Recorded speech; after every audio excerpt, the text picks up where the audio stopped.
ناظرین، ملک کے مختلف علاقوں میں خواتین کے بال سفلی عمل کرنے والے عاملوں کو فروخت ہونے کا انکشاف ہوا ہے۔ پچھلے دنوں یہ بات معلوم ہوئی کہ کچھ علاقوں میں ایسے گروہ متحرک ہیں جو خواتین کے سر کے بال انتہائی مہنگے داموں پر خرید رہے ہیں، جبکہ کئی دیگر لوگوں نے ان گینگ سے وابستہ افراد کو کچرے کے ڈھیروں سے ایسے بال اکٹھے کرتے ہوئے بھی دیکھا ہے جو خواتین کوڑے کی نظر کر دیتی ہیں۔ یہ لوگ اس جواز کی بنیاد پر سر کے بال خریدتے ہیں کہ یہ اعضاء کی پیوند کاری میں استعمال ہوتے ہیں، لیکن چند روز قبل ملک کے ایک مقبول اخبار نے اس بارے میں جو انکشاف کیا ہے اس کے مطابق سر میں کنگھی کرتے ہوئے خواتین کے جو بال ٹوٹ جاتے ہیں ان کو کالا جادو کرنے والے عامل اپنے کارندوں کے ذریعے خریدتے ہیں، کیونکہ بے اولادی، گھریلو ناچاقی، محبت میں ناکامی، کاروباری خسارے کے توڑ اور دوسروں کو نقصان پہنچانے کی غرض سے خواتین کے بالوں پر کالا جادو کیا جاتا ہے۔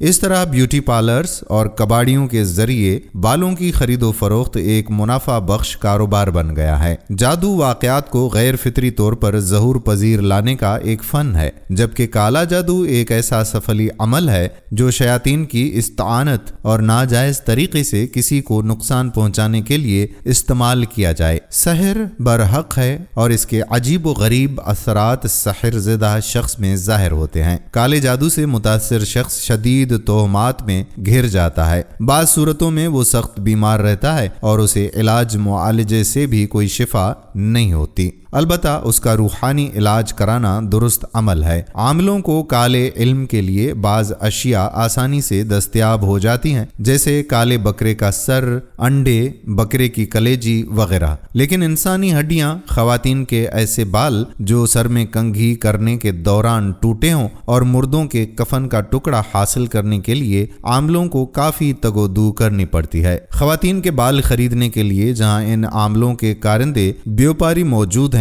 وہیں انسانی ہڈیاں اور کفن کا ٹکڑا حاصل کرنے کے لیے قبرستان کے گورکنوں کی خدمات حاصل کی جاتی ہیں، جو تازہ دفن کی گئی لاش سے انسانی ہڈیاں اور کفن کا ٹکڑا منہ مانگی قیمت پر ان عاملوں کے ہاتھ فروخت کرنے کے دھندے میں ملوث ہو جاتے ہیں۔ آج سے چند برس قبل تک گھر کے بوڑھے بزرگ خواتین کے سر کے بال اور کٹے ہوئے ناخنوں کو سر عام پھینکنا نحوست کی علامت سمجھتے تھے، اس لیے وہ اس بات کی سختی سے تاکید کرتے کہ بالوں کو اور ناخنوں کو پھینکنے کی بجائے کسی مناسب جگہ پر دفن کر دینا چاہیے۔ ماضی میں بزرگوں کی باتیں کافی اثر رکھتی تھیں، یہاں تک کہ قصائی بھی بڑی ہڈی سے گوشت صاف کر کے اسے پھینکنے سے پہلے بغداد مار کر توڑ دیتے تھے۔ جب ان سے پوچھا جاتا کہ آپ ہڈی سے گوشت صاف کر کے اسے توڑ کر کیوں پھینک دیتے ہیں تو جواب ملتا کہ باپ دادا کی روایت ہے کہ ثابت ہڈی سفلی عمل یعنی کالا جادو کرنے والوں کے کام آتی ہے، لیکن موجودہ دور میں ان باتوں پر بالکل بھی دھیان نہیں دیا جاتا۔ یہی وجہ ہے کہ خواتین کی لاپرواہی کی وجہ سے ان کے سر کے بال کوڑا کرکٹ کے ڈھیروں پر پہنچ کر ایسے انسانیت دشمن لوگوں کے ہاتھ لگ جاتے ہیں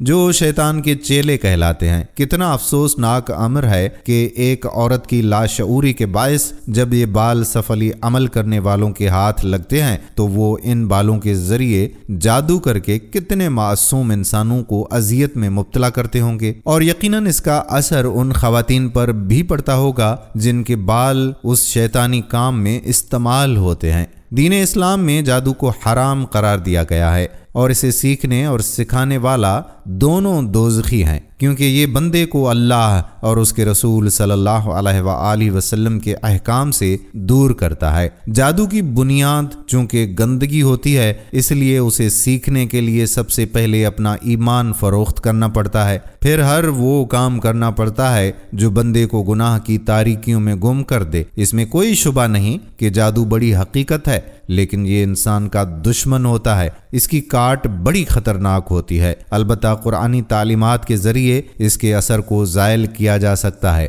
جادو کی حقیقت قرآن میں حضرت موسیٰ علیہ السلام اور فرعون کے واقعے میں بھی موجود ہے، جبکہ نبی آخر الزماں حضرت محمد مصطفیٰ صلی اللہ علیہ وآلہ وسلم پر بھی جادو ہوا اور اس کا اثر بھی ظاہر ہوا تھا۔ بخاری شریف کی روایت کے اعتبار سے رسول اکرم صلی اللہ علیہ وآلہ وسلم جادو کی اعلیٰ قسم کا شکار ہوئے تھے۔ اس وقت حضرت جبرائیل علیہ السلام